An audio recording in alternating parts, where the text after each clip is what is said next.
Disparition de Philippe Tesson à l'âge de 94 ans, seigneur de la presse écrite et héros malheureux du quotidien de Paris. Qu'est-ce qu'il aura pu nous agacer, nous irriter, nous épuiser parfois intellectuellement par ses volte-face, et nous charmer aussi, par sa culture théâtrale et son aplomb florentin.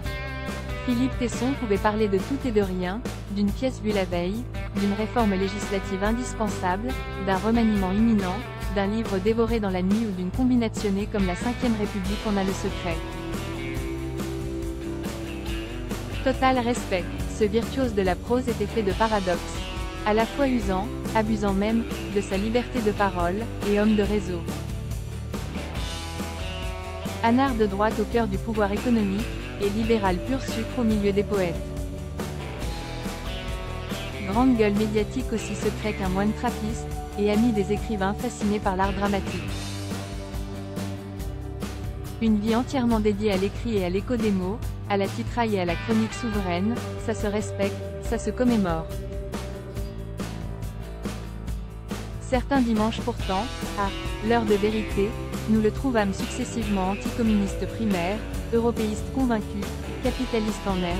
Nous sautions sur notre canapé devant son aisance à commenter, à tancer les invités, à parader en public, tout en laissant percer dans le regard, furtivement, une tendresse écorchée qui nous le rendait plus proche, plus humain.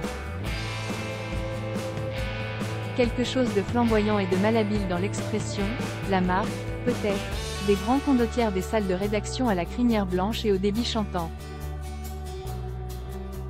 Ses emportements n'étaient pas fins, ses dégoûts étaient très sûrs. On ne rencontre pas si souvent dans une carrière, des patrons de presse, aussi charismatiques et énergiques, aussi possédés par l'actualité et attirés par l'exil intérieur. Un cumulard à l'aise partout, il aura incarné une élite issue de l'après-guerre qui tend à disparaître, celle des fauves du journalisme qui avaient fait des quotidiens, de la télévision ou de la radio, leur précaré, leur appartement témoin, leur lit douillet. Ces cumulards étaient partout chez eux, à l'aise dans nos intérieurs ou à la table des puissants.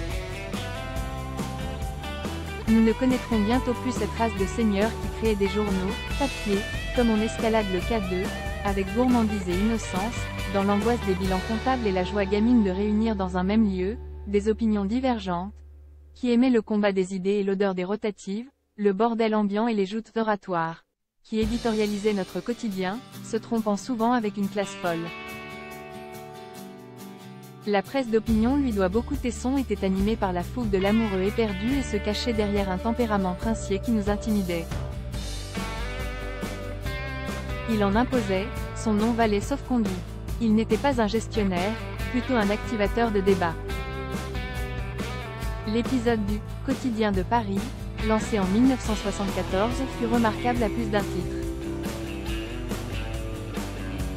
Autour de lui, s'étaient agrégées les plus fines gâchettes du milieu, d'une époque, d'une génération.